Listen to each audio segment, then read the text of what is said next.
하나님 말씀은 신약성경 고린도전서 10장 11절에서 13절까지입니다. 우리 같이 한 목소리로 함께 읽겠습니다.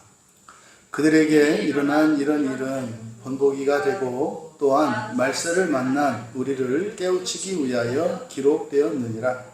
그런즉 선줄로 생각하는 자는 넘어질까 조심하라. 사람이 감당할 시험 밖에는 너희가 당한 것이 없나니 오직 하나님은 미쁘사 너희가 감당하지 못할 시험당함을 허락하지 아니하시고 시험당할 즈음에 또한 피할 길을 내사 너희로 능히 감당하게 하시느니라. 아멘. 신자는 사람의 시험만 겪는다 라는 제목으로 말씀의 은혜를 나누고자 합니다. 오늘 본문의 말씀은 앞에서 네 가지 반드시 금해야 할 것에 대해서 말씀을 하시고 이제 이어지는 말씀입니다. 그러니까 광야에서 멸망당했던 구약의 출애굽한 그 백성들의 사건을 통해서 우리들의 현재의 모습을 보게 하시는 것이고, 우리들의 인생 가운데 광야에서 살아가던 그들의 모습이 있고 또 그들의 모습에서 우리들의 미래가 있다는 것을 지금 말씀하려고 하는 겁니다. 여러분, 바로 구약 성경에 기록된 모든 말씀, 이제 바울 사도께서 이제 고린도전서 10장에서 광야의 이스라엘 백성에 대해서 언급을 하고 있습니다만, 사실상 구약에 나타난 모든 그 사건들에 대한 기록, 모든 인물들에 대한 이런 진술들, 이것은 전부 영적인 이정표로서 우리에게 제시된 것임을 밝힙니다. 그래서 성경에 있는 어떤 이야기도 나와 관계가 없는 것이었고, 성경에 있는 모든 사건도 바로 나의 인생에 관한 것임을 여러분들이 기억해야 할 것입니다. 그래서 바울 사도께서는 그 광야의 실패를 경험했던 그 출애굽 1세대에 대한 그 실패, 그들의 멸망이라고 하는 이 사건을 통해서 오늘날 영적인 교만에 또 안위함에 빠져 있거나 또 시험 가운데 고통받는 성도들에게 강력한 경고와 함께 참된 위로를 주시고 있습니다. 오늘 우리가 함께 읽은 11절, 12절, 13절을 이제 3대지로 나누어서 이제 하나님의 말씀을 살피고자 합니다. 먼저 11절은 우리에게 과거의 성경에 기록된 과거의 모든 역사는 우리의 영적인 거울이라는 사실을 가르쳐 줍니다. 11절에 보면 그들에게 일어난 이런 일이 본보기가 되고 또한 말세를 만난 우리를 깨우치기 위해 기록되었다. 그러니까 구약 성경은 단순한 사실에 대한 기록, 이런 역사적 기술이 목적이 아니라 오늘을 살고 있는 우리를 위한 것임을 밝히는 겁니다. 여기서 본보기라고 번역된 이 typikos라고 하는 말은 그냥 모범입니다. 모범. 이것은 그러니까 구약 사건들이 단순한 옛날 이야기가 아니라 역사적 사건은 과거에 일어난 일이고 다시 일어나지 않습니다. 그런데 구약 성경에 기록된 일들은 계속해서 다시 일어날 수 있습니다. 하지만 다시 일어나지 않게 할 수 있습니다. 그게 누굽니까? 우리죠. 그래서 우리가 마음 기경을 하고, 다시 말해 우리가 회개하고 우리의 본성이 새로워지면 구약의 사건들이 하나하나 지워진다고 말씀을 드렸어요. 그러니까 성경책으로 우리에게는 딱 주어져 있습니다만 사실상 모든 개인에게 성경책의 두께가 같지 않습니다. 여러분들이 마음 기행을 하면 할수록 성경책이 얇아집니다. 그래서 마지막에 쭉 가면은요, 딱 한 가지 계명밖에 없어요. 이거 먹지 마라. 이거 먹지 마라. 그러니까요, 이것만 해라. 그러니까 사랑만 해라. 예수님께서 말씀하신 사랑만 해라로 시작을 해서, 그럼 사랑만 하기로 하면 걸리는 게 무지하게 많습니다, 이제. 그래서 마음기행을 하면서 하나하나 가면 맨 마지막에 가면 이것만 먹지 마라고 하는 계명으로 기결돼요. 그러면 시간을 거슬러서 에덴 동산으로 가서 여러분 한 사람을 통해서 아담과 하와 이제 더 이상 가인의 살인 사건도 없는 게 돼요. 그리고 그 이전에 먼저 노아의 홍수 사건도 없는 게 되고, 그래서 아담과 하와가 하나님으로부터 숨고 자신들이 감추고 멀어지고 이런 일도 없게 되는 거예요. 이게 사실은 마지막 종말에 일어날 일이거든요.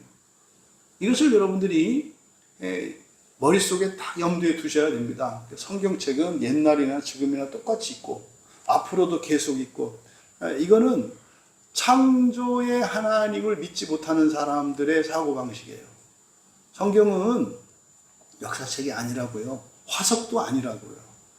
그래서 이 광야의 세대에서 그들이 실수했던 그 실수를 바로 고린도 교회 교인들이 극복할 수 있기를 바라는 거예요.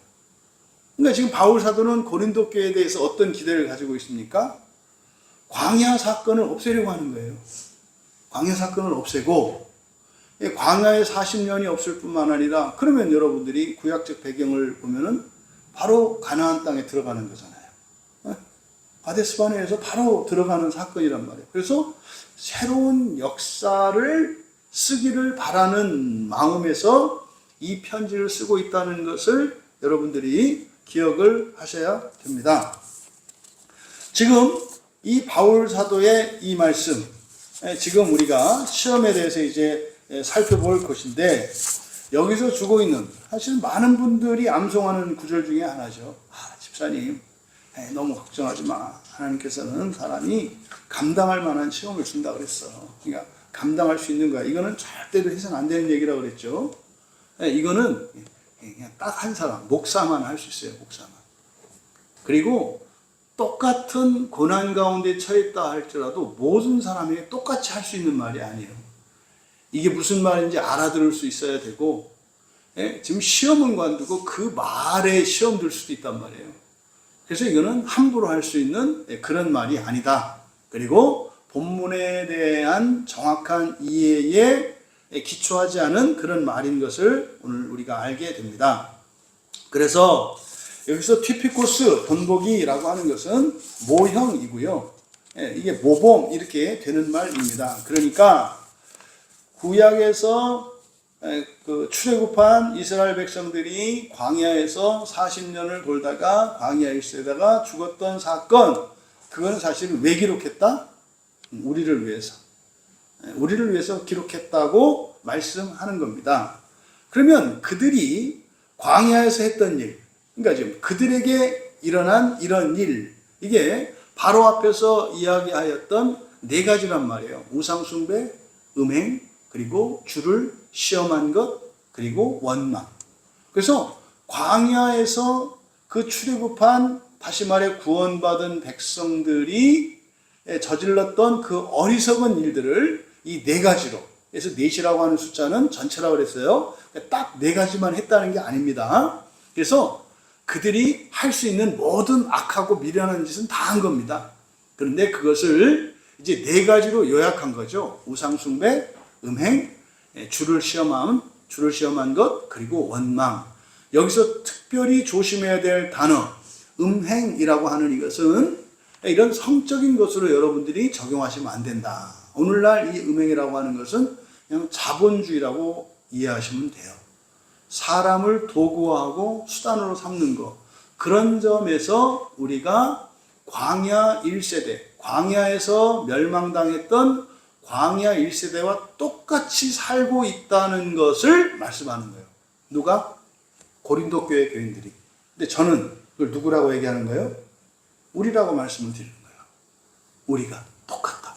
이걸 여러분, 일단 이것을 여러분들이 인정하고 받아들이셔야 뒤에서 이어지는 이 말씀들의 유익을 얻을 수 있고, 이 말씀으로 창조하시는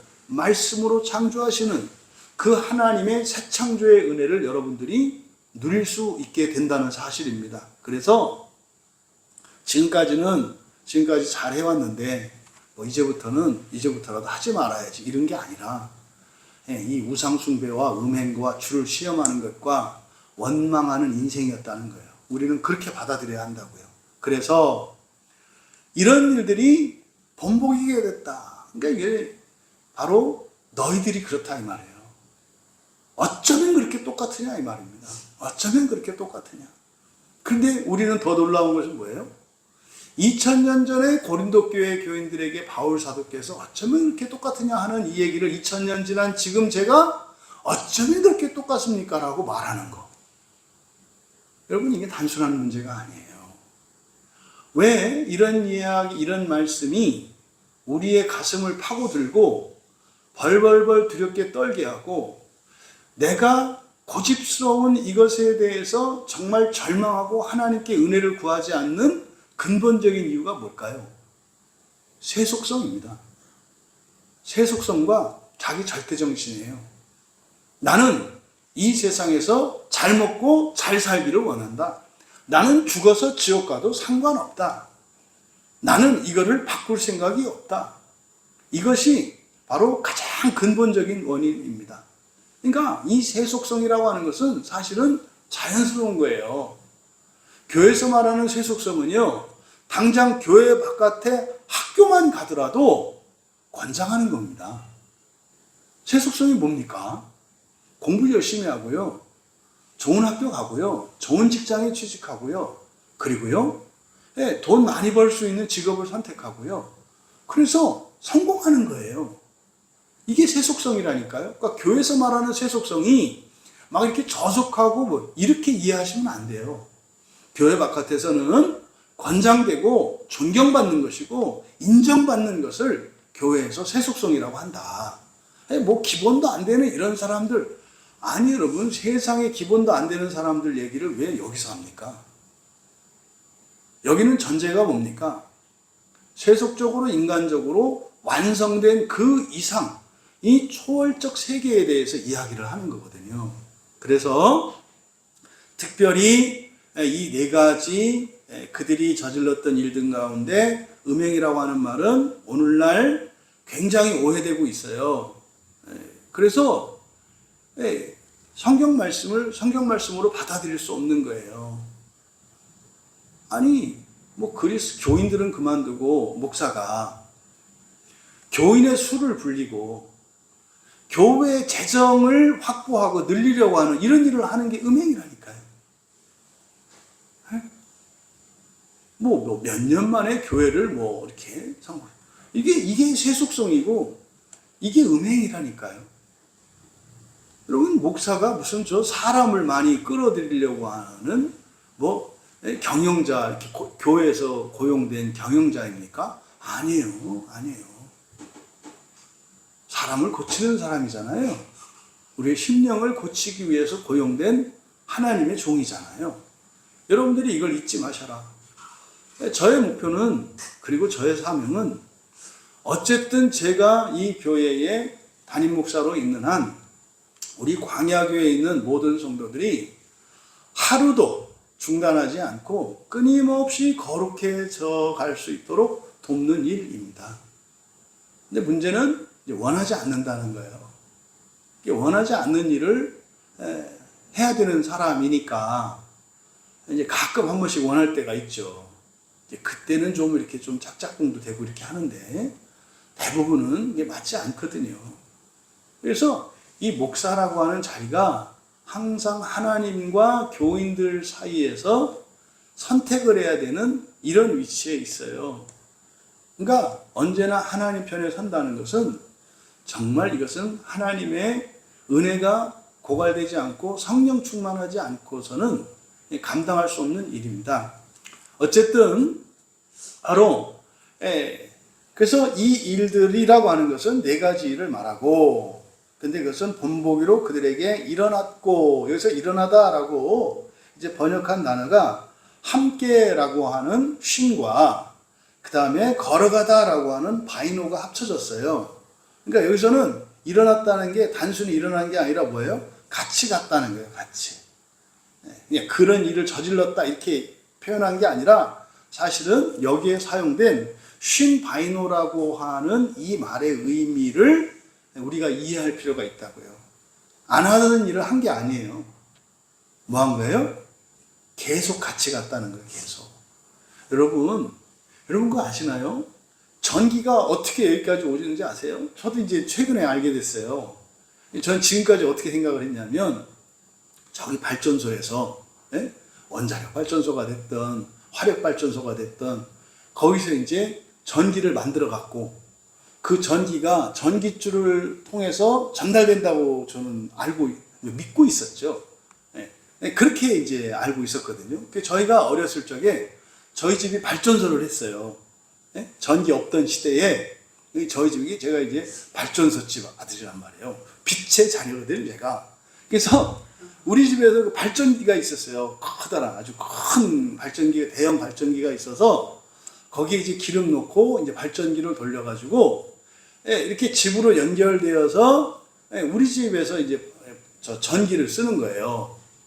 그러다가 이제 한번 이제 뭐 발전기가 딱 고장나서 멈추면 이제 그 집 앞에 와서 데모하러 옵니다. 이제 장사하시는 분들이 이제 막. 그때도 저는 이제 어렸을 때부터 집에서 발전기라고 했으니까 이거는 전기를 만드는 기계구나. 그래서 여기서 전기를 만들어 가지고 보낸다고. 마치 그러니까 정수장에서 물을 정수해서 상수도관을 통해서 각 가정으로 호수를 이렇게 전하는 것처럼 생각을 했거든요. 근데 며칠 전에 이렇게 이제 공부를 하다 보니까 그게 아니라요. 그 발전소에서 하는 일은 엄청나게 큰 자석을 돌리는 거예요. 엄청나게 큰 자석을. 그래서 어마어마하게 큰 자석을 돌리기 위해서, 그러니까 이제 수력 발전은 물을 위에서 떨어뜨리잖아요. 그러니까 물레방아 같은 걸로 막 돌려요. 이게 돌리는 게 뭐냐면 자석을 돌리는 거예요. 자석을 막 돌리면 있잖아요. 그 전선이 고체입니다만 사실은 이 전선 안에는 이게 분자와 원자, 전자 이런 것들이 이루어졌잖아요. 근데 자석을 막 돌리면은 그 구리선 안에 있는 원자들이 움직이기 시작해요. 이제 막 진동을 합니다. 요게 전기예요, 요게 전기. 그러면은 여기서 움직이니까 어떻게 돼요? 요 원자가 옆에 원자를 치고 해서 파동이 가는 것처럼, 파도 치는 것처럼 그렇게 가는 거더라고요. 그러니까 전기줄 자체에 있는 그 원자들이 움직여서 이제 막 튀어나오는 이게 전자들이 막 튀어나오는, 이게 전기더라고요. 그러니까 여러분, 이게 뭐냐면 그러니까 전기가 거기서 만들어져서 이렇게 오는 게 아니라 뭐더라? 이 전기줄이 사실은 전기줄에서 전기가 나오는 거예요. 전기줄에서. 그러니까 전기는 항상 이 전기줄 안에 내재되어 있는 거죠. 근데 저쪽에서 이제 파도 치면은 전자의 운동이 계속 도미노처럼 일어난다고요. 이게 무슨 말이냐면 어떤 사람이 범죄를 저지르면 그게 뭐 이렇게 새삼스럽게 이렇게 이런 게 아니라 원래보다 이런 물질, 이 전기줄, 이 전선 안에 있는 원자들이 움직여서 전기를 만들어내는 것처럼 우리가 범죄하는 것은 우리 안에 있는 죄성이라고 하는 이런 죄의 원자들이 움직여서 활동을 하면 그게 뭐가 돼요? 범죄가 된다 이 말이에요. 이게 그거를 잘 나타내는 게 이 쉰바이노라는 말입니다. 그러니까 우상숭배를 했냐 안 했냐, 음행을 했냐 안 했느냐, 주를 시험했냐 안 했느냐, 원망, 이게 중요한 게 아니라 이거는 뭐한다? 항상 우리 안에 내재되어 있다. 그래서 이게 난리를 치지 않도록 하는 게 중요하다. 이게 이제 성령 충만의 상태예요. 죄가 역사하면 저쪽 끝에서 이제 자석이 돌아가요. 자석이 돌아가면 전기가 안 나올 수가 없는 거예요. 저기서 밀어붙이는데 어떻게 해요? 같이 춤춰서 이제 막 전기, 이게 얘들이 지금 뭐 발광을 하고 난리가 난 거거든요, 이게. 이게 그런 거예요, 그런 거. 그러니까요, 여러분들이 상상을 해보시라고. 지금 바깥에 걸려있는 전기줄들 안은 어떻게 하는 거예요? 이 원자들이 난리를 난 거예요. 막 그 안에서 막 이렇게 하는 거예요. 그래서 이게 전기줄에서 화재의 원이 되는 이유가 아시겠죠? 그러니까 전기줄이 까지고 이래서 그렇게 전기가 나는 게 아니라 일단 전기줄 저쪽에서 발전이 딱 되면 어떻게 돼요? 이 전선 자체가 난리가 나요. 전선 자체가. 그래가지고 그 안에 있는 이런 전자들이 막 이제 튀어나오려고 하니까 피복도 벗기고 막 전기가 바깥으로 튀어나오고 그러는 거예요. 이 얘기를 말씀드리는 이유는 우리 안에 뭐가 내재되어 있다? 죄성이 무한대로 내재되어 있다. 어떤 사람은 죄를 짓는 사람, 어떤 사람은 죄를 짓지 않는 사람이 아니라, 죄를 짓는 사람은 뭐예요? 죄의 발전기가 돌아가는 사람은 죄를 지을 수밖에 없는 거예요. 죄의 발전기가 안 돌아가면 죄를 지을 수가 없어요. 그러니까 사실은 뭡니까? 발전기가 중요하다고, 발전기가. 죄의 발전기가. 그래서 광야의 그 이스라엘 백성들을 여러분들이 이런 네 가지 행동들을 가지고 그 사람들을 판단하려고 하면 안 된다. 우리가 함께 살아가는 사람들을 어떤 행동이나 이런 걸 가지고 판단하면 안 된다. 모두 다 뭐와 같다? 전깃줄과 같다. 어떤 전깃줄? 죄의 전깃줄. 우리 죄인이니까. 그래서요, 무선이 되기 전에는 전깃줄을 가지고 있는 한은 우리는 언제든지 전기를 만들어내는 것처럼 범죄를 저지를 수밖에 없는 존재인 것을 기억하셔야 되는데, 그걸 설명하고 있는 단어가 여기 쉰바이노라는 단어다. 그래서 그냥 어떤 우연적인 행동이나 이게 아니라 내재되어 있던 것이 뛰쳐나온 거다, 이 말이에요. 그래서 지금 이 쉰바이노, 그런데 그러니까 시제를 여기다가 뭘 썼겠어요? 미완료 시제를 썼겠죠. 왜? 이거는 원래 항상 함께 있는 거니까. 그래서 이거는 어떤 사건만을 말하지 않아요. 내재되어 있는 죄성을, 그것을 여기서 지금 말하고 있는 거예요. 이거는 광야의 이스라엘에 대한 얘기입니다만, 이거는 당시에 누구? 고린도 교회 교인들에 대한 얘기라는 거예요. 그러니까 너희들은 언제든지 뭐 할 수 있는 사람들이다? 죄를 지을 수 있는 사람들이다. 어느 누구도 예외가 아니다. 네가 지금 죄를 짓지 않고 있느냐? 하나님의 은혜 안에 있는 거다. 네가 죄를 짓지 않는 거는 하나님의 은혜 안에 있는 거다. 하나님의 은혜가 뭐예요? 발전기를 끈 거예요. 죄의 발전기를 꺼놨기 때문에 우리 안에 있는 죄의 원자들이 난동 부리지 않고 잠잠한 거예요. 그러니까 죄를 짓지 않는 것뿐이에요. 근데 하나님의 은혜가 거두면 마귀가 와서 금세 죄의 발전기를 딱 돌리면 거기서 자석이 돌아가기 시작하면은 이거는 못 막어. 막을 수 있는 방법은 딱 하나죠. 뭘까요? 중간에 끊어내는 거지, 그렇죠? 이게 뭐예요? 죽이는 거예요. 죽이는 거라고. 전선을 딱 끊어내는 게 육체의 생명을 죽이는 거 아니에요. 저쪽에서 쓰라미 같은 막 죄가 막 물결치고 와. 어? 그럼 이제 곧 나도 그렇게 할 거 아니에요. 이럴 때 하나님께서 극단적인 처방을 내리시는 게 뭐예요? 끊어버리신다고 이렇게. 이게 육체의 목숨을 끊어내는 거예요. 이게 뭡니까? 죄의 발전소의 영향에서 벗어나게 하는 거. 요게 육체의 목숨이 단절되는 거라고. 그러니까요, 사람의 목숨이 죽는 게 나쁜 게 아니라 사실은요, 좋은 거예요. 근데 살아있는 건 더 좋을 수 있고 더 나쁠 수 있는 거예요. 이해되시죠?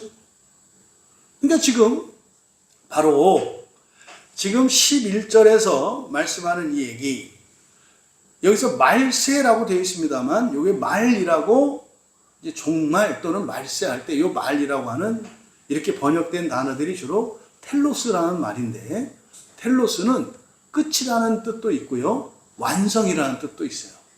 졸업식 하면은 뭡니까? 졸업식의 의미는 그 학교 과정을 마쳤다는 뜻이죠.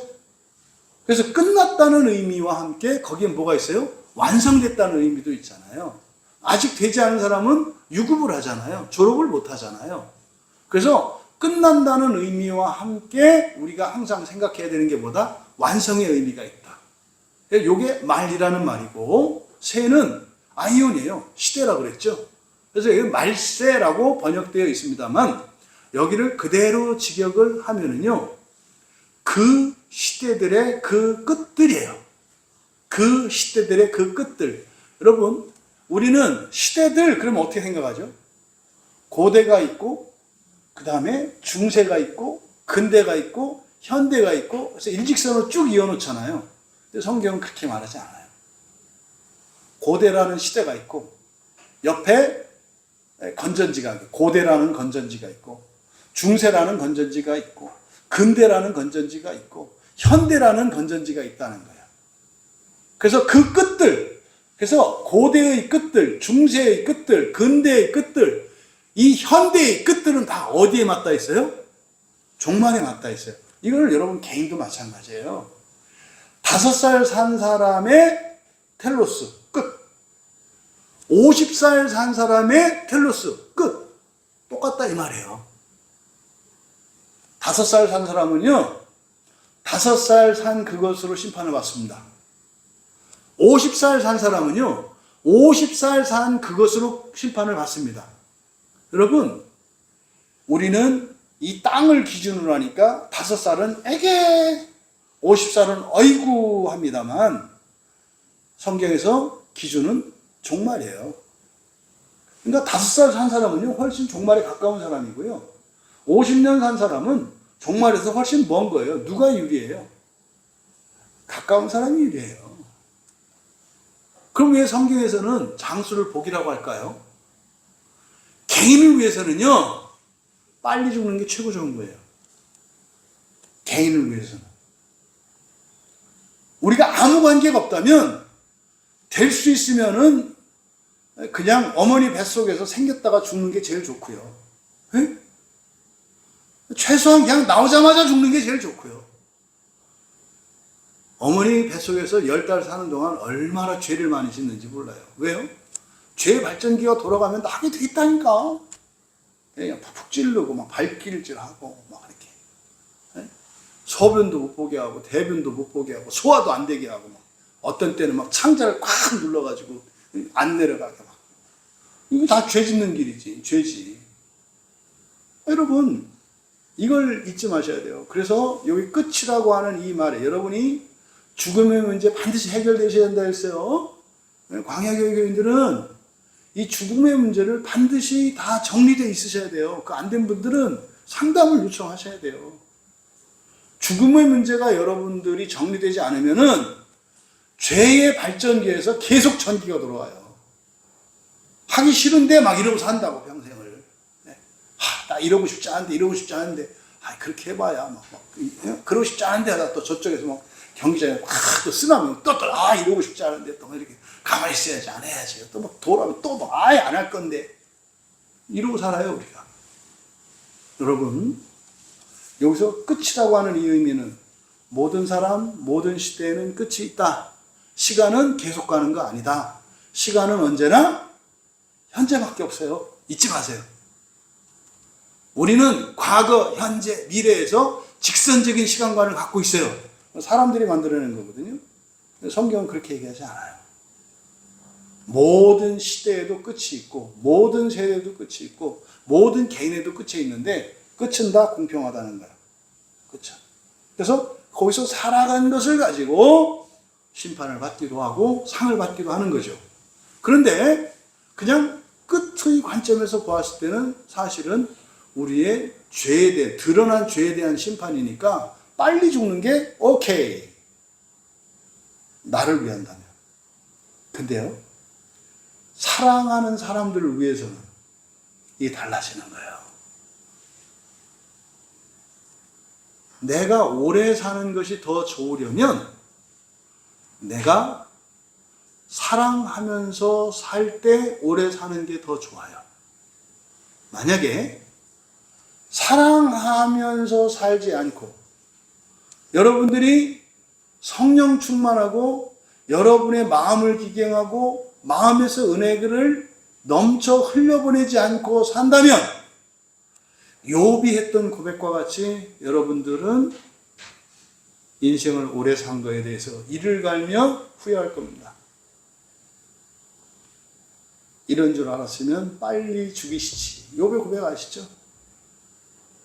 태어나지 말게 하실 것을. 아니, 어머니 뱃속에서 죽게 하셨을 것을.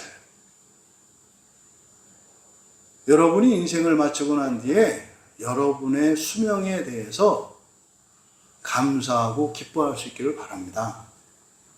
그때 가서 뭐 어떻게 하고 이런 게 아니에요. 그거는 무엇에 의해 결정돼요? 오늘입니다. 오늘 여러분들의 만남과 여러분들의 선택에 의해서 여러분들이 살고 있는 이것이 지금 죽는 게 더 좋은 건데 살고 있는 이것이 더 좋은 것이 될 수도 있고 더 나쁜 것이 될 수 있다는 사실을 기억하시기 바랍니다. 그래서 간단하게 말세가 아니고요. 바로 그 시대들의 그 끝들입니다. 그 시대들은 모든 시대들을 의미하고 모든 끝은 어떻다? 다 같다 그랬어요. 모든 시대들의 그 끝이 우리말 성경은 말세를 만난 이렇게 되어 있습니다만은 이게 그대로 하면 그 시대들의 그 끝들이 주어예요. 주어. 그 시대들의 그 끝들이 우리 안으로 이미 도달했다. 여러분 여기서 도달했다라고 하는 이 말에 만난이라고 번역을 했는데 도달했다라고 하는 이 시대가 완료 시제예요. 그러니까 이런 겁니다. 말은요. 여러분 태어났잖아요. 지금 여러분 끝이 왔어요? 안 왔어요? 안 왔잖아요. 지금 살고 있으니까. 근데 지금 여기서 바울사도 뭐라고 하냐면 끝이 먼저 와 있다고 얘기를 해요. 아니 살아있는데 끝이 이미 왔다는 게 무슨 말이냐 이 말이죠. 그러니까 이거는 모순이에요. 말이 안 되는 말이라고요. 이게 뭡니까? 우리가 주일 저녁에 지금 올해 주제로 잡은 게 주일 저녁 설교의 주제로 잡은 게 작정과 예정에 대한 거잖아요. 작정에 대한 말씀이에요. 하나님이 세상을 창조하기 전에 계획을 세우시잖아요. 이게 작정이잖아요. 그죠? 그리고 작정대로 이루시잖아요. 이게 창조란 말이에요. 근데 이 작정은 시작과 끝이 있어요. 근데 우리는 우리의 생각으로는 시작이라고 하는 출발점에서 시간과 공간과 사건들을 지나서 끝이 오잖아요. 근데 지금 여기서 뭐라고 하냐면 끝이 이미 진즉에 도달해 있다 얘기한다고. 이게 뭐예요? 시작과 끝은 하나님께 시작과 끝은 같다고요. 같다고. 그러니까 우리들이 생각하는 시간관념이 아니에요. 이거는. 왜 우리가 그렇게 갈등하고 고민할까요? 이 끝이 아직 안 왔다고 믿는 거예요. 끝이 변할 수 있다고 믿는 거예요. 끝은 확정되어 있다는 거예요. 끝은 이미 확정되어 있다. 여러분의 운명을 모르십니까? 그리스도인이 되면 여러분의 운명을 아셔야 돼요. 여러분의 운명은 뭐예요? 신이 되는 거예요. 이게 여러분 운명이라니까요. 사람의 운명은 신이 되는 거예요. 또 태어나서 뭐로 태어날지 모르고 이런 게 아니라 불교의 윤회사상처럼 죽고 다시 뭐 풀로 태어나든지 고양이로 태어나든지 또 사는 이게 아니라 모든 사람의 텔로스 그 끝은 그 완성은 이미 이루어졌다는 거예요. 왜? 하나님이 작정하셨으니까. 이걸 기억하셔야 돼요. 우리에게 그래서 그 시대들의 끝들이 우리 안으로 이미 도달했다. 근데 왜 에이스에서 안으로 했을까? 이게 바로 어디? 우리 마음을 나타내는 거임을 우리는 알 수 있어요. 그러니까 사실 성령이 이 안에 계시잖아요. 보세요. 우리 마음 속에 존재의 가장 깊은 곳이 마음이거든요. 그러니까 더 이상 없어요. 우리 가장 깊은 곳이 마음이에요. 그러면요. 바깥으로 외연으로 펼쳐져 있는 저 끝이 어디예요? 삼층전 하나님 나라거든요. 그러니까 그 끝에 누가 있어요? 하나님 계시고 우리 안에 저 끝에 또 누가 계세요? 하나님이 계시죠. 성령 하나님이. 그러니까 우리는 어디 있어요? 하나님과 하나님 안에 있네. 이게 우리가 아버지 안에 있다는 예수님의 말씀의 가르침이 이거예요. 아버지 안에 있다는 게. 그래서 우리는 하나님과 하나님, 그러니까 우리는 이미 어디에 있는 존재예요? 하나님 안에 있는 존재예요. 근데 하나님 안에 있는 어둠이지. 어둠이지.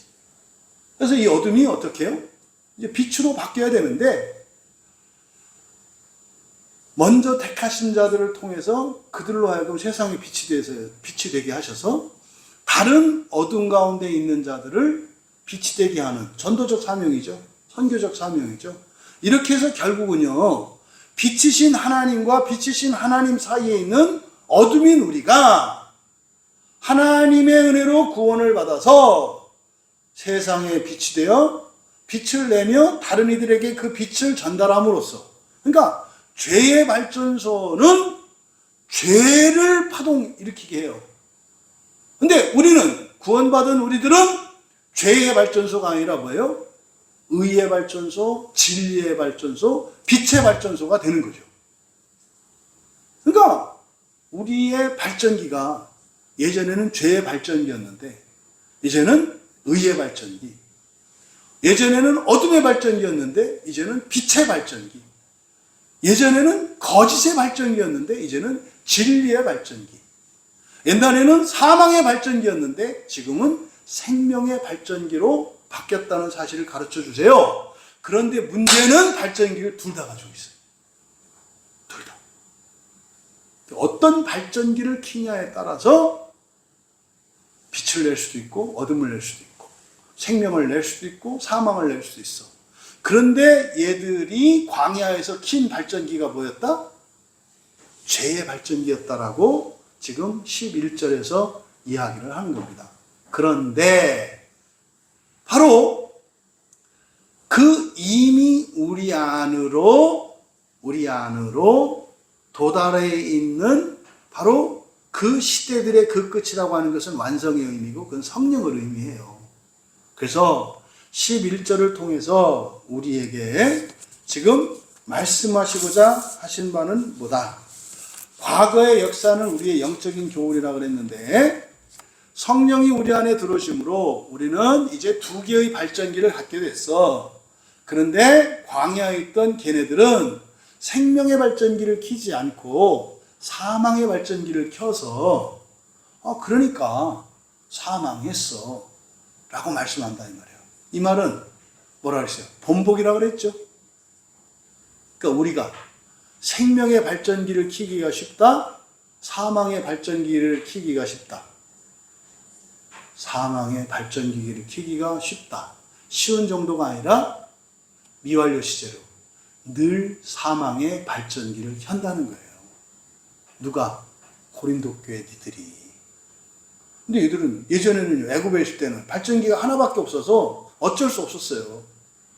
그런데 이제 그 시대들의 끝이 우리 안에 도달했으니까, 이게 성령님이 오신 걸 말하는데, 다른 발전기가 있는데도 불구하고 자꾸만 죄의 발전기, 사망의 발전기, 이거를 계속 켠다는 사실이에요. 이게 오늘날을 살아가는 오늘날 교회와 그리스도인들에 대한 모형론적 경고입니다. 여러분, 구약의 실패는요, 신약의 실패를 의미해요.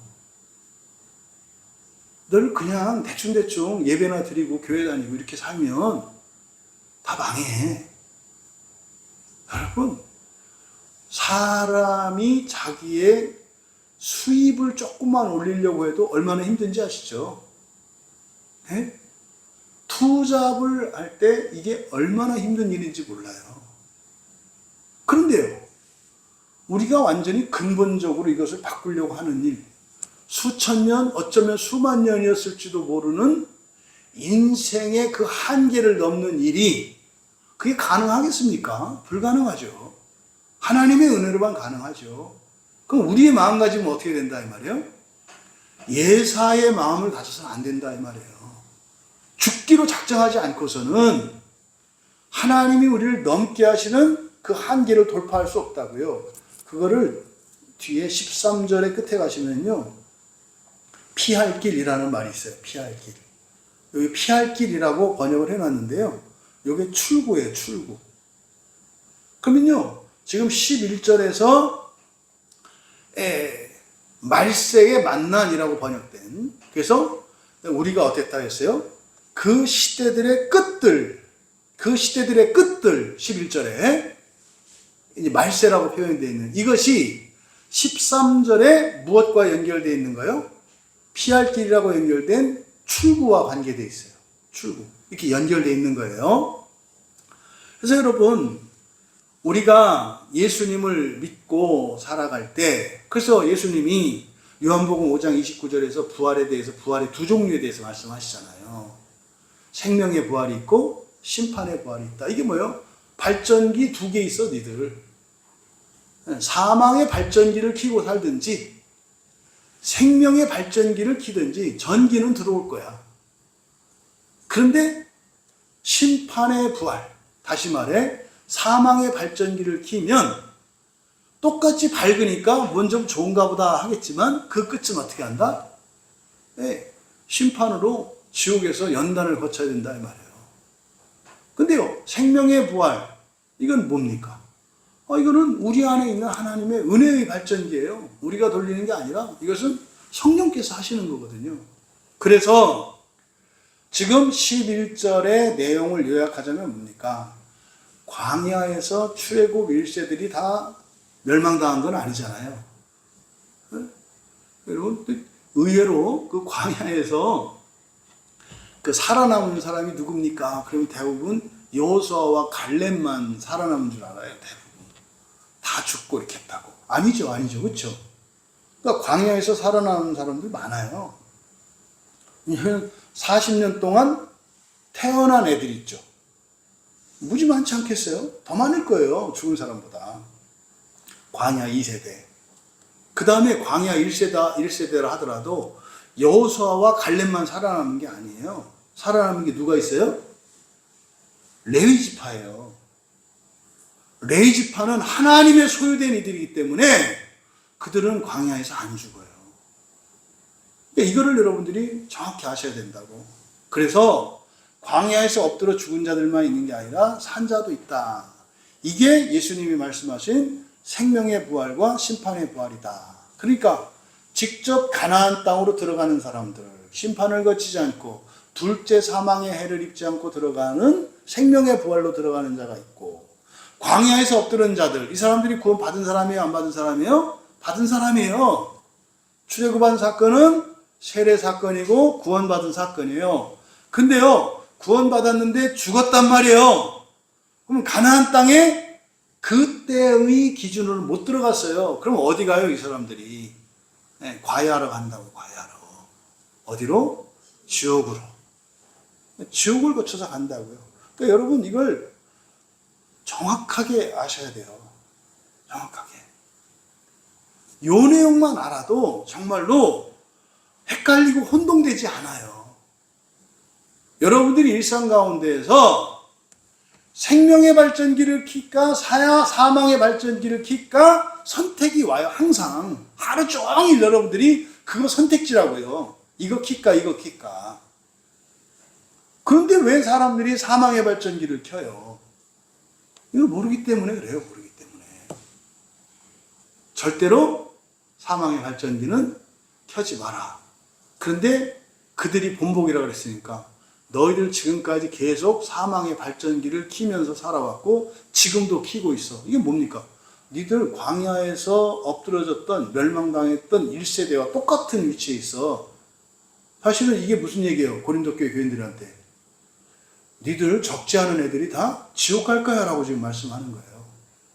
이해되시죠? 이게 11절의 말씀이다. 그래서 구약에 멸망당한 모든 이들을 나는 안 그래 이러지 마셔라. 내가 이들과 같다고? 어이쿠, 어디서 그렇지? 그래서 그걸 본보기로 삼아서 회개하고 고치라는 얘기예요. 절대로 여러분들이 다윗이라고 생각하시면 안 돼요. 여러분 골리앗이라고 생각하셔야 된다고. 골리앗이 다윗인 줄 알아. 웃기잖아. 다윗은 차라리 이렇게 그 창 가지고 싸워야 되는데 또 지가 다윗인 줄 아니까 또 어떻게 해? 새총 쏠라고 그러잖아. 그러니까 뭣도 아니고 뭣도 아닌 게 돼요.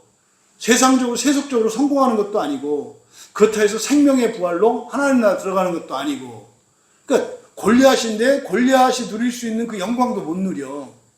세속적인 영광도 못 누리고, 또 죽어서 다윗이 누리는 그 첫째 부활의 영광도 못 누리는 이상한, 덜 떨어진 거인 같은, 이게 그리스도인들에게서 일어나는 안타까운 일이다 이 말이에요. 그래서 11절에서 주시는 교훈, 이 작정의 완전한 부활, 여기 어느 누구도 예외 없다. 근데 어떻게 하더라?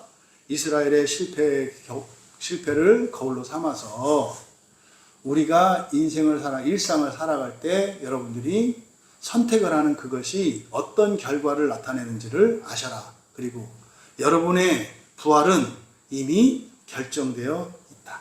하나님의 작정은 이미 성취되어 있다. 죽을 것 같으냐? 예, 죽어라. 죽을 것 같아서 피했어요. 피하지 마라. 죽든지 하나님이 기적적으로 살려주시는 체험을 하든지, 그래야 인생에 이런 진전이 일어난다. 두 번째로 12절은 이제 선줄로 생각하는 자는 넘어질까 조심하라. 여기서 서다라고 하는 단어가 히스테미이거든요. 그런데 여기서 마찬가지로 선줄로 생각하다, 서다라고 하는 히스테미를 여기도 완료 시제를 썼어요. 그러니까 부활하다라고 하는 것이 우위로 서는 것이거든요. 아니스테미, 아나하고 히스테미가 합쳐진 말이에요. 그러니까 이미 섰다고. 그러니까 무슨 말이에요? 나는 첫째 부활을 했다고. 무슨 말이에요? 나는 지옥 안 간다고, 이거죠. 나는 절대로 지옥 안 간다고 확신하는 자. 완료 시제니까. 나는 지옥 안 간, 나는 절대로 안 가. 이게 이제 우리나라에 보면은 이런 이제 잘못된 교리를 따르는 사람들이 다 이 생각을 갖고 있단 말이에요. 예? 신천지. 신천지의 신은 성경에서 말하는 새 신이 아니에요. 신라면의 신이에요. 매울신이에요, 매울신. 그래서 신천지에 가면요, 아주 매운맛을 톡톡히 볼 겁니다. 살아서도 매울 것이요, 죽어서도 매울 것입니다. 그래서 한자로 써놓으니까 잘 몰라. 그래서 신라면 할 때 신은 새로운 라면이 아니잖아요. 맵다는 거거든요. 근데 요즘에 맵기가 얼마나 더 매워지는지 아주 영적이야. 그러니까 신천지에 가면 옛날보다 더 고생하나 봐. 여러분, 이렇게 이미 섰다고 착각하는 사람들, 또 뭐 구원받아라는 사람들 있잖아요. 그뿐입니까? 교회 안에도. 나는 이미 구원받았다고. 나 구원받았네, 나 구원받았네. 생각이 얼마나 좋은지. 그런 사람들. 나 구원받았네? 확신하느냐? 그런 사람들이요. 넘어지지 않도록 살펴라. 이게 무슨 말이에요? 넘어진다. 이 사람들이 지금 광야에 있는 사람들이에요. 광야에 나온 사람들이 출애굽했잖아요. 그죠? 그러니까 뭐 했다? 우리는 확실히 구원받았다라고 생각했다 이 말이에요. 이게 지금 우리나라 교회의 상당수의 그리스도인들이죠. 그러니까 이 사람들이 대부분 이렇게 이미 섰다고 확신하는 사람들이 뭐하고 지내는가? 자기의 죄를 발견하고 죄와 싸우고 마음 기행하지 않고 확신하니까 뭐예요? 봉사활동하느라고 정신없어요. 봉사활동하느라고 정신없다고. 근데 문제는요, 봉사활동하는 거 광야에 있는 거거든요. 근데 봉사활동할 때 봉사활동을 하는데 어떤 발전기를 켤지 알지 못한다니까요. 죽어라 하고 봉사활동하고 지옥 간다면 아깝지 않을까요? 억울하지 않을까요? 그러니까 여기서 지금 넘어지지 않도록 살피라는 게 바로 11절과의 연결선상에서 뭐 하라는 겁니까? 그게 여러분, 부활을 위한 부활을 목표로 하는 게 아니라면, 첫째 부활을 목표로 하는 게 아니라면, 사랑의 계명을 지키기 위하여 하는 게 아니라면 넘어진다는 얘기예요. 여러분들이 나는 뭐 주일 예배 나오는 거 이거 전혀 문제되지 않고 뭐 그냥 운명처럼 생각해. 또 뭐 이거는 내 마음대로 뭐 이렇게 해도 되고 저렇게 해도 되는 거 아닌가? 이런 게 다 이미 섰다고 생각하는 사람들이거든요. 뭐 한다? 넘어진다는 거예요. 여기서 우리말 성경에 12절에서 조심하라. 이게 블레포 살피는 거예요. 살피라는 거예요. 과연 네가 그런가? 그럼 하나님의 말씀, 구원의 진리를 담은 성경을 보면 그렇게 얘기하나요? 여러분, 이미 이루어진 구원과 그리고 이루어가는 구원과 완성될 구원이라고 하는 세 시제의 측면이 성경에 나타난다고요. 완성될 구원은 이게 작정인데 그거 됐어요. 근데요, 이미 하나님이 행하신 거, 이거 태어났잖아요, 여러분. 태어난 게 이미 이루어진 구원이에요.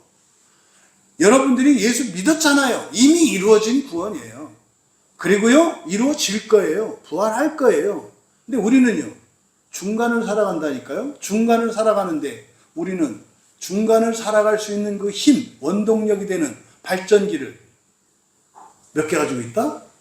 2개 가지고 있다. 죽을 수도 있고 살 수도 있다 이 말이에요. 그러니까 당신이 예수님을 믿고 뭐 신앙생활이 안정이 되고 뭐 이렇게 한다 그래서 여러분들이 마음 놓으면 안 된다. 왜? 살아가야 되는데 살아갈 때 무언 발전기를 켜느냐에 따라서 죽을 수도 있고 살 수도 있다는 것을 살피라는 거예요. 너 지금 어떤 발전기 켜서 살고 있어? 이거죠.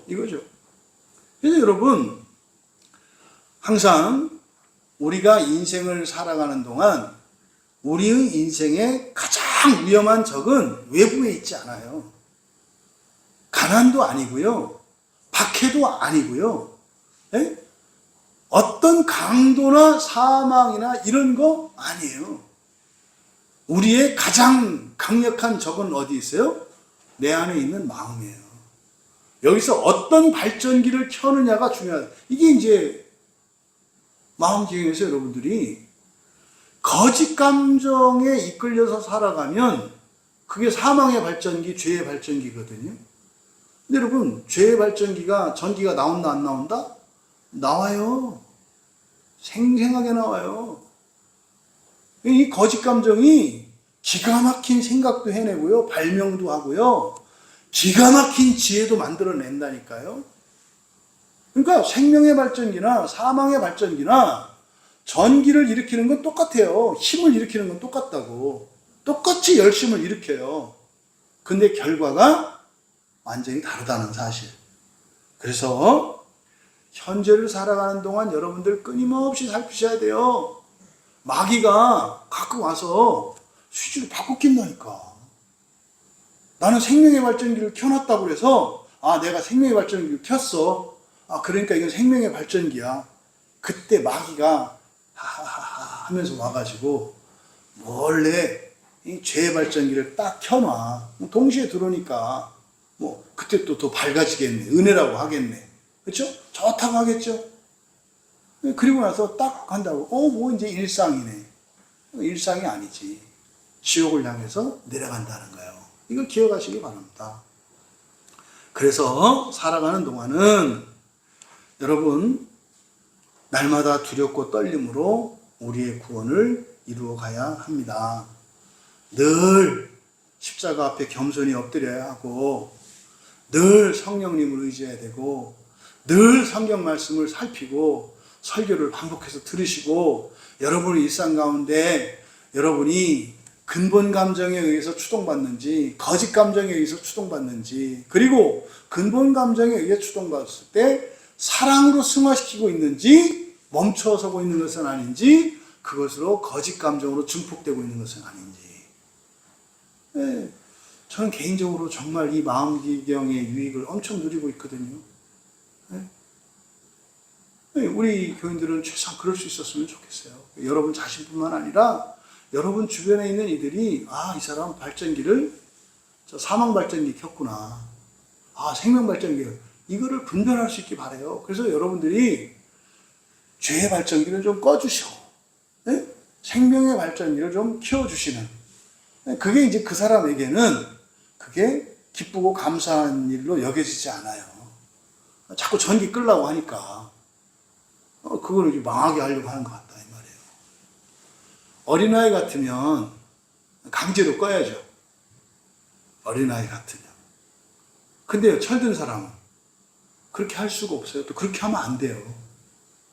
철든 사람, 그 이제 죄의 발전기 끄고 이렇게 끼워줘 봐야 나 오고 나면 다시 켜요. 그 근본적인 대책이 안 되고 그냥 내비둬야 돼. 에? 그렇게 해서 어느 날 이제 감전돼서 한번 찌릿하고 이게 이상하다 이렇게 해가지고 돌이키는 이런 시행착오의 과정이 필요해. 근데 또 그것도 안타깝잖아요. 그래서 어떻게 해야 돼요? 내비쳐 두는 게 아니라 그 사람을 위해서 기도해야 되고 한 번씩 한마디씩은 해줘야 되는 거죠. 그래야 될 이유가 있나?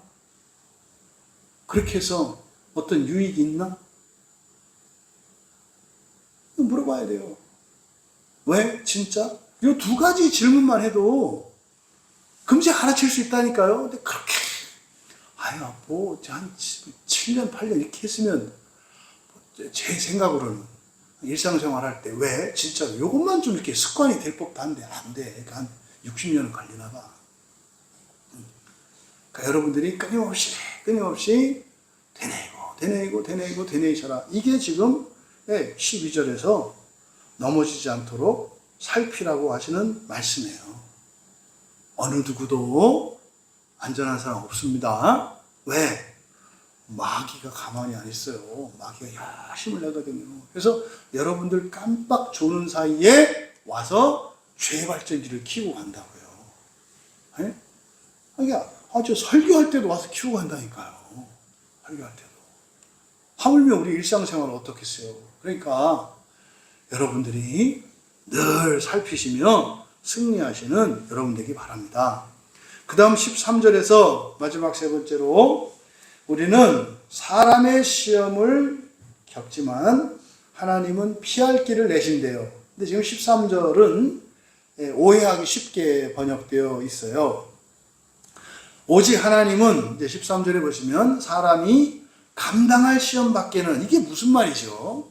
감당할 시험이라는 게 우리는 어떻게 이해하냐면 다 해결할 수 있다 이렇게 생각한다고요. 근데 여러분들이 이제 살아왔습니다만 다 그렇습니까? 돌아봐도 다 할 수 있는 거였는데 못했던 거였던가요? 그렇지 않잖아요. 그렇지 않잖아요. 여기서 말하는 거는요, 여러분의 능력 안에 있다는 이런 말이 아니더라고요. 저도 몰랐어요. 이제 설교 준비할 때까지는. 여기에 사람이 감당할 시험이라고 번역됐을 때 사람이 감당할, 요게 이제 사람이 감당할이라고 번역한 이 단어가 여기서 사람이 감당한다. 이게 안트로피노스. 그래서 안트로포스가 사람이잖아요. 안트로피노스니까 이거는 뭐냐면 사람에게 속한 인간적인 이런 뜻입니다. 지금 여기서 말씀하려고 하는 것은요, 그리스도인이 이 세상을 살면서 구원을 이루어가는 일은 영적인 일이잖아요. 그래서 영적인 시험이 영적으로 오는 게 아니라는 거예요. 뭘로 온다? 사람에 속한 일로 시험이 온다 이 말이에요. 그러니까요, 학생으로 치자면 공부하는 일로 영적인 시험이 오고, 부모라면 부모의 일로 영적인 시험이 오고, 가족관계 안에서는 가족의 일로, 또 여러분이 회사에서는 여러분 직장에서 여러분의 직책과 여러분의 직업의 일로 영적인 시험이 온다는 거예요. 그러니까 지금 13절에서 말씀하는 사람이 감당할 시험이라고 하는 이 말씀에서 우리가 확실하게 정리하고 넘어가야 되는 게 뭐냐면, 그리스도인이 이 세상을 살아갈 때 귀신이나 이런 천사나 이런 영적인 존재를 직접 맞닥뜨려서 상대하는 일은 없다는 거예요. 그러니까 그런 점에서 이렇게 좀 신비적인 것을 추구하고 하는 이런 사람들이 잘못됐다고 확실하게 못 박는 구절이에요. 그리스도인들이 구원을 위해서 살아갈 때 당하는 시험이 영적인 시험이 아니라 영적인 시험인데 방식은 어떤 시험으로 온다? 인생살이로 온다고 말을 하는 거예요. 이해되시죠? 여러분들이 오해하시면 안 돼요. 그래서 사람에 속한 것 외에는 어떤 시험도 너희를 덮치지 않았다 이렇게 있어요. 이게 무슨 말입니까? 교회 다니기 때문에 더 당하는 시험 아니다 이 말이에요. 근데 영적으로는 맞아. 근데 현실 세계 속에서는 그렇다 이 말이에요. 볼까요? 예수님의 사도들이 예수님을 배반하고 떠났잖아요. 건달들이 그렇게 할까요, 안 할까요? 해요. 원래 배신해요. 건달들은. 오해하지 마세요. 영화 같은 데서 보면은 보스 절대 그런 거 없어요. 그러니까 건달이지. 그거 이렇게 하는 거는 누구예요? 충신들이고요. 군인들이고 이런 사람들이에요. 건달이나 조폭이나 이런 애들은 절대로 의리를 지키기 위해서 형님을 위해서 대신 깜빵 가고 이런 거 없어요. 깜빵 가는 게 얻어 터지는 것보다 나을 것 같으니까 가는 것 뿐이지 절대 의리를 그런 거 없어요. 마귀가 무슨 의리를 지켜요. 악한 사람들이.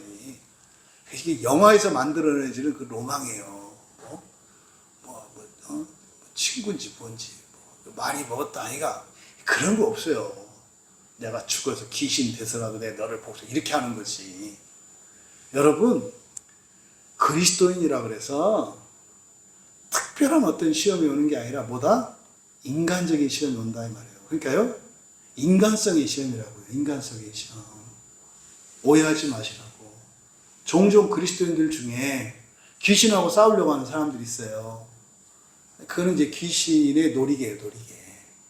그런 사람들. 왜? 사도 바울 말씀에 의하면 그게 아니라 영적인 싸움은 뭐 하는 거예요?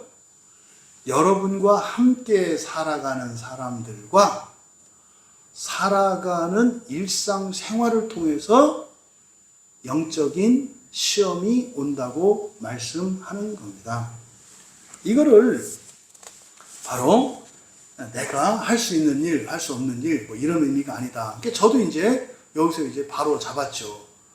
제가 설교할 때 그러지 않았나요? 여러분, 이제 귀신들을 상대할 때, 여러분들이 감당할 수 있는 귀신이 있고, 여러분이 감당할 수 없는 귀신이 있습니다. 그래서 감당할 수 없는 귀신들하고 싸우면 안 됩니다. 잘못하면 귀신 들립니다. 이런 얘기 제가 했었잖아요.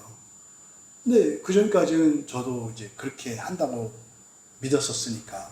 그런데 여기 고린도전서 10장 13절 말씀이 그냥 시험의 난이도 이 얘기를 한 게 아니라 영적인 시험이 사람으로 살아가는 동안은 사람의 일로 영적인 시험이 온다는 거예요. 그래서 여러분이 인간관계 속에서 일상생활에서 일어나는 사건과 관계 속에서 일어나는 모든 일들을 여러분들이 어떻게 해요?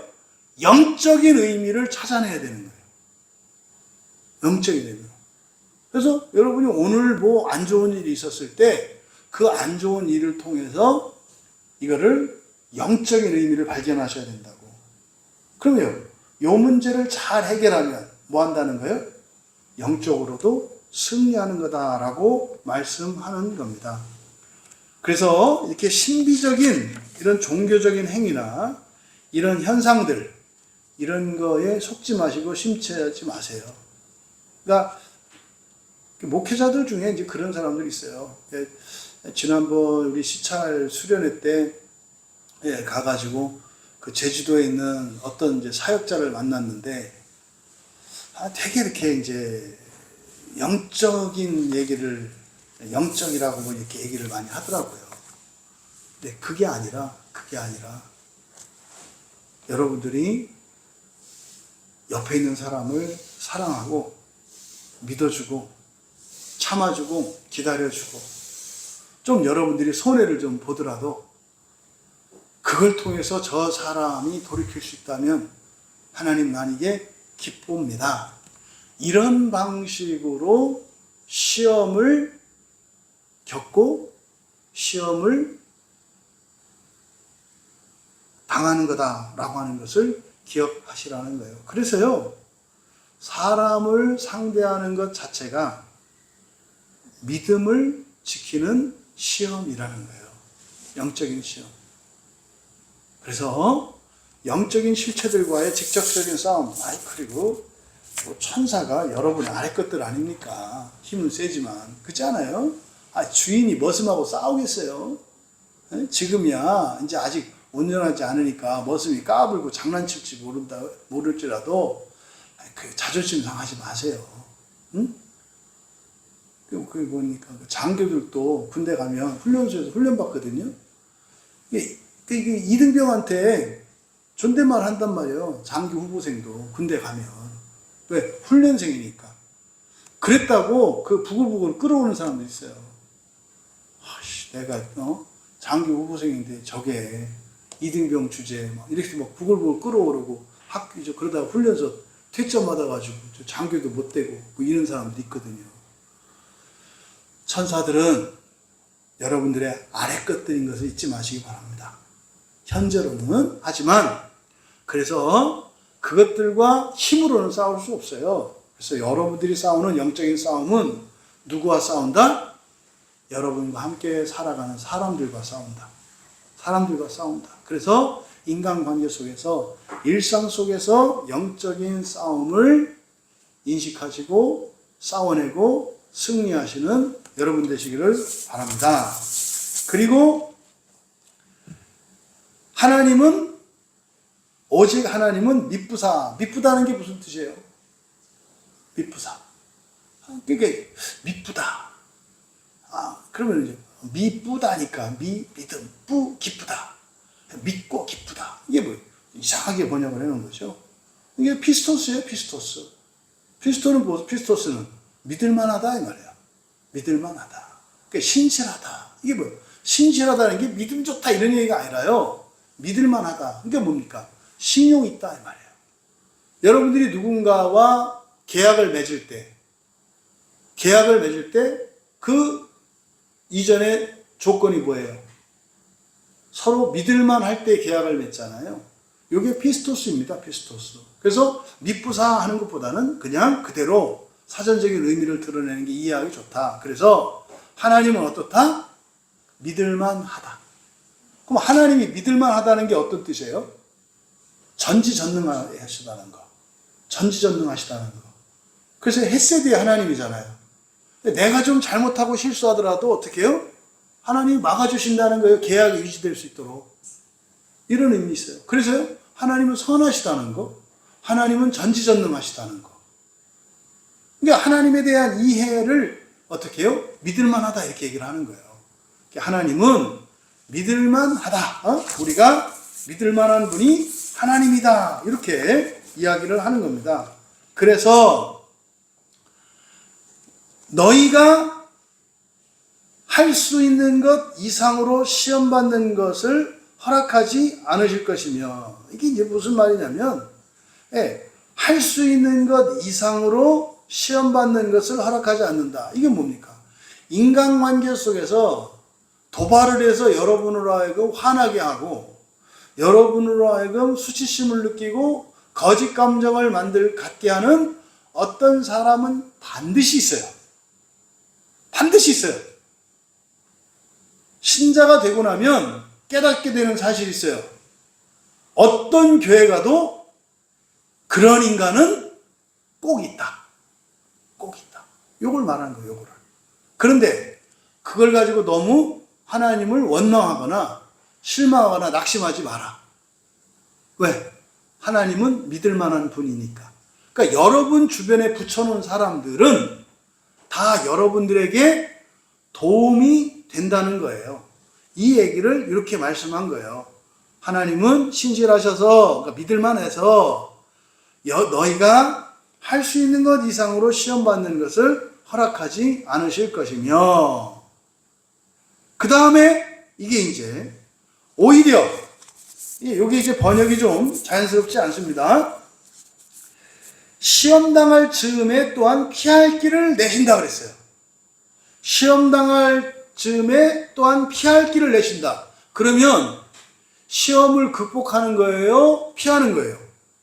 피하는 거네. 그럼 이 시험은 끝났어요? 안 끝났어요? 안 끝났지. 그럼 다시 재시험 쳐야 되는데. 시험이라는 게 뭡니까? 하나의 문을 통과하는 과정이거든요. 우리의 한계를 뛰어넘는 게 시험이거든요. 그러면요, 시험은 통과해야지 피해서 되는 게 아니에요. 지금 우리말 성경에 피할 길이라고 번역한 이 단어가 아주 잘못된 단어예요. 이게 피할 길이라고 번역했는데 이 단어가 에크바시스거든요. 에크바시스. 에크바시스가 뭐냐면 출구예요. 출구. 여러분, 입구가 있고 출구가 있으면요, 입구에서 출구로 가면 거기다 지나서 가야 되는 거죠. 피하는 게 아니라 여기서 이 에크바시스가 의미하는 건 뭐예요? 시험을 끝내는 걸 의미해요. 시험을 끝내는 거. 그래서 하나님의 신실하심을 이야기할 때 이 세 번째로 오히려 그 시험과 함께 견딜 수 있게 하는 출구도 만들어 주실 거다예요.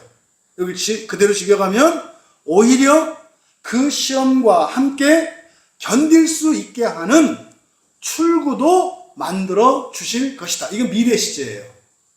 출구가 있어요, 없어요? 아직은 없어요, 아직은. 그럼 여러분이 어떤 사람을 만났어. 근데 이게 영적인 시험이라고 그랬죠. 그러면 이 사람이 여러분이 살다 처음 만나는 인간형이야. 도저히 감당할 수 없어. 그러면 출구가 어디 있을까요? 거기 있을 거예요, 거기. 그런데 여러분이 오랫동안 회피해왔던 사람이야. 극복할 수 있었는데 계속 나로 하여금 근본 감정을 느껴서 거짓 감정을 만들게 했던 어떤 사람이야. 근데 사실은 그 싸움을 싸우지 않고 자꾸 내가 피했어. 그러니까 계속 미뤘다 이 말이에요, 이 시험을. 근데 이거는 할 수 있는 거야. 그런 경우에는 출구가 어디 있겠어요? 저만치 있겠죠. 뭔 말인지 아시겠죠? 그러니까 정말로 이 상대를 내가 감당할 수 없는 사람이라면 출구가 여기 있대. 그럼 여러분, 이 출구라는 것은요, 하나님의 은혜를 나타내는 거예요. 하나님의 은혜를. 그러니까 내가 진짜로 감당할 수 없는 엄청 센 사람을 만났어. 출구라는 건 뭐라 했어요? 시험을 통과하는 거라고 그랬죠? 그런 사람을 만난 게 행운이죠. 그런 사람을 만났기 때문에 그 시험을 통과한다는 얘기예요. 그러니까 피할 이유가 있어요, 없어요? 없지. 그래서 13절의 마지막에 시험당할 즈음에 또한 피할 길을 내다라고 하는 이 번역을 그대로 하면 오히려 그 시험과 함께 견딜 수 있게 하는 출구. 그러니까 이 출구가 뭡니까? 견딜 수 있게 하는 이유가 된다고요. 이 출구는 그러니까 뭡니까? 보상이에요, 보상. 여러분들이 마음지형을 해서 여러분 스스로 알아내고 사랑으로 승화시키면 출구가 열릴 거예요. 그럼 뭐예요? 여러분 본성 바뀐 거고, 인격도 바뀐 거고, 운명도 바뀐 거고, 한계도 바뀐 거고, 새로운 인생을 사시게 될 거예요.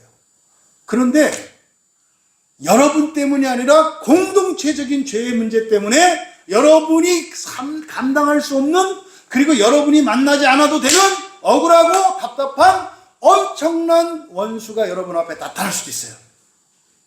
이건 뭐다? 행운이다. 왜? 그럴 때는 그 사람과의 만남에서 조금만 참으면 바로 거기에 뭐가 생기니까? 출구가 생기니까. 출구가 생긴다는 거는 이 고난이 끝나는 게 아니라 내 본성이 바뀌고 내 한계를 넘는 하나님의 새 창조의 은혜를 가리키는 말이에요. 그래서 여기 지금 피할 길로 번역되었다고 하는 이 에크바시스 출구는 뭡니까? 우리가 시험에서 견딜 만한 이유이고 충분한 보상이 바로 이 출구입니다. 그래서 그 출구는요, 자신의 한계와 존재를 초월하는 부활의 출구이며 현재적으로는 새로운 삶으로 들어가는 시작이라는 겁니다. 우리는요, 성경 말씀으로 성령 하나님과 함께 우리의 본성을 변화시키면서 살아가면 돼요. 그러면 어쨌든 하나님께서는 우리에 맞게끔 출구를 만들어 주셔서, 그러니까 그 시험도 우리 힘으로 이기는 게 아니라 누구의 은혜로, 그러니까 어떻게 이긴다? 출구를 만들어 주시는 하나님의 은혜로 이 시험을 통해서 한계를 극복하는 것이다라고 말씀합니다.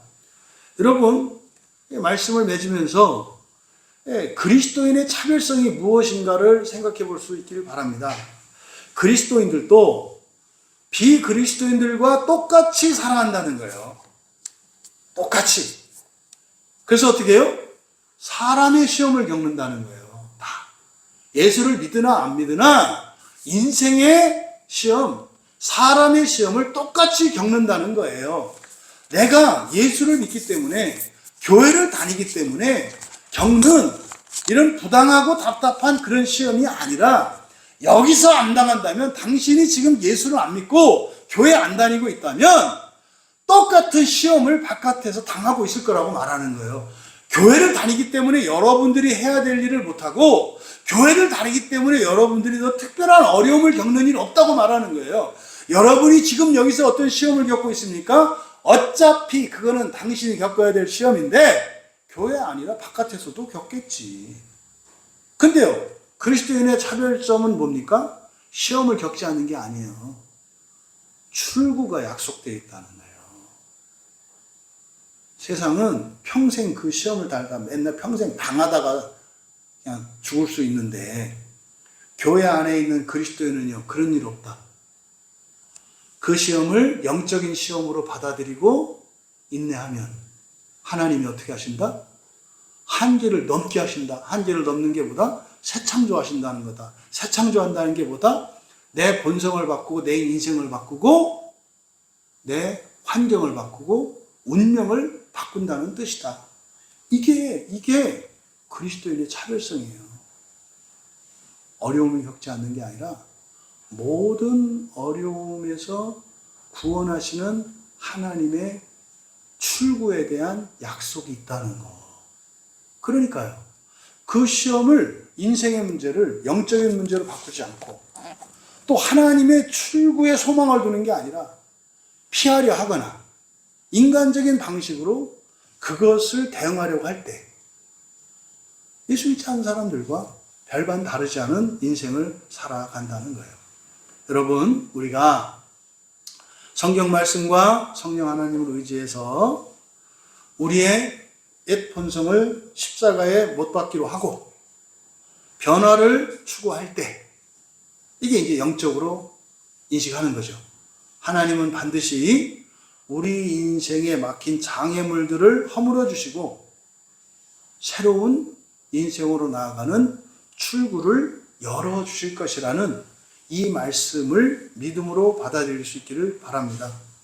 여러분, 인간적인 또 세상살이에 이런 모든 시험 앞에서 인내하십시오. 넘어지지 마십시오. 네, 우리에게 주는 교훈이 뭡니까? 교회에서 분리되지 마라. 굉장히 중요한 거예요. 한 번 분리되면요, 처음부터 다시예요.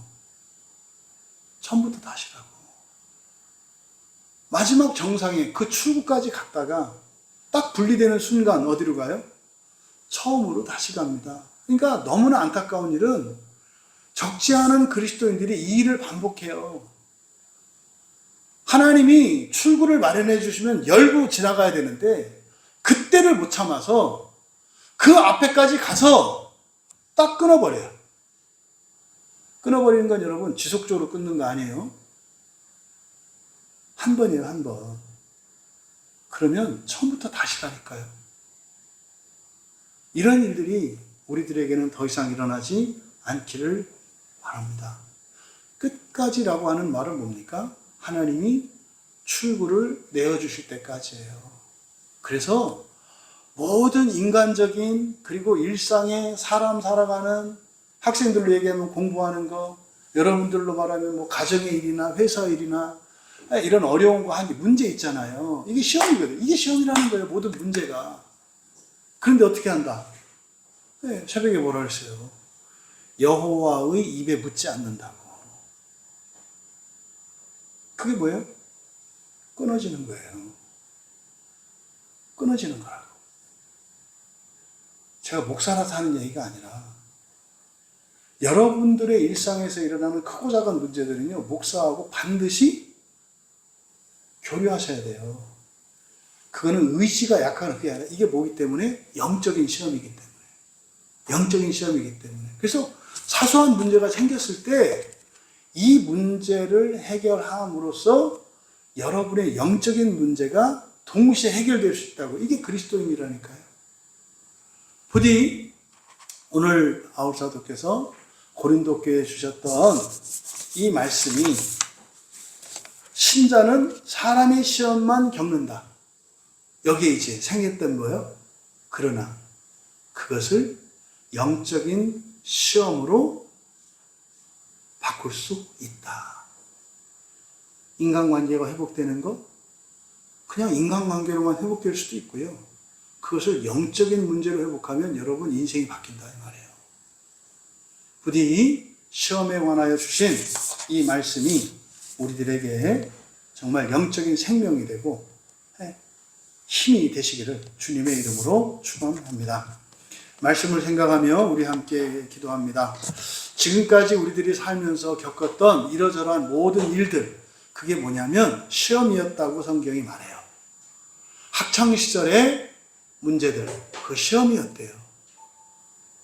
여러분들 가정 안에서 일어나는 가족 간의 이러저러한 문제들과 어려움들, 이게 다 시험이었다고 얘기를 해요.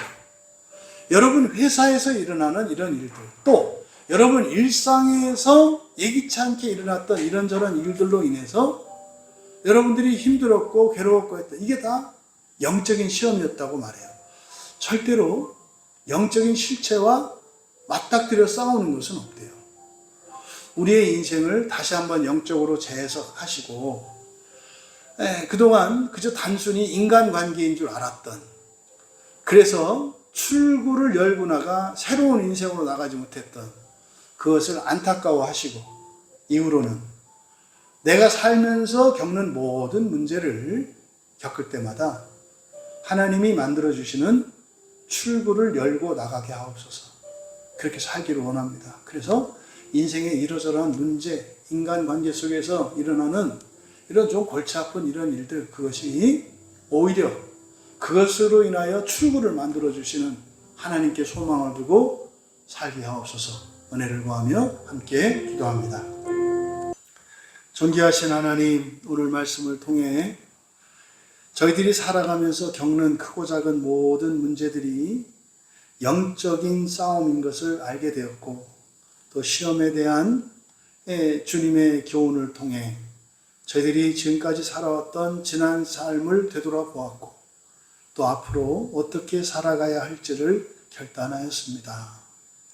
사랑하시는 주의 자녀들의 인생 가운데 일어나는 크고 작은 갈등과 어려움과 문제들, 그것들을 하나님이 출구를 만들어 주시는 은혜의 기회가 되게 하여 주셔서 인생에 일어나는 이러저러한 불편한 일들과 아프고 고통스럽고 힘든 일들을 기피하는 자들이 아니라 오히려 그 뒤에 출구를 예비해 놓으신 하나님께 소망을 두고 그렇게 창조의 인생을 기뻐하며 살아갈 수 있도록 도와주시옵소서.